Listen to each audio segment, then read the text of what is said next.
Nagkatagilid at wasak ang harapan ng sasakyang ito sa kahabaan ng Lamot Chilen Road sa La Trinidad, Benguet, pasado 6:30 ng umaga kanina January 6. Dahil dito, pansamantalang bumigat ang daloy ng trapiko sa bahagi ng Halsema Highway. Ang insidente nangyari matapos makaidlip umano ang 63 anyos na driver ng truck na galing pa raw sa Maynila.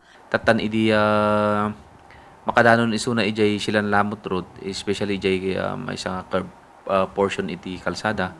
Allegedly nakaturog dahito natugleban dahito driver tatan ket kinmanawan jay turong tilugan na din adati nadong parang bato ijay side ti kalsada isu iti nagkos nga nagflip iso na nabaliktad and nabaliktad ijay left nga side na then ijayon iso na nga anya ito yun ijayon nga napatog jay lugan ket nag-isardang ijay.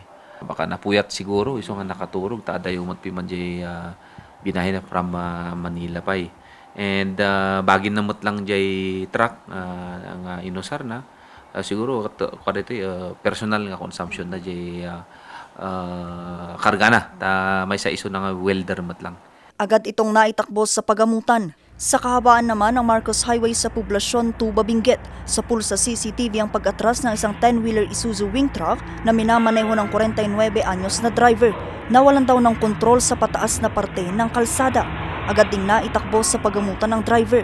Pasado 7 naman ng gabi noong unang araw ng Enero, dumaob sa kahabaan ng Barangay Session Governor Park ang sasakyang ito na minamaneho ng isang 54 anyos na lalaki. So base sa investigasyon, binabaybay nung driver yung Upper Session Road nung nabunggo niya yung itong plant box na nandun sa gitna ng kalsada na yun yung nagsisilbing center island.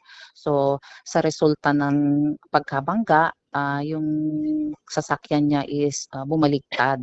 Okay naman yung driver, but then yung kanyang pasahero is nagkaroon ng mga minor injuries na nabigyan naman ng agarang medical treatment.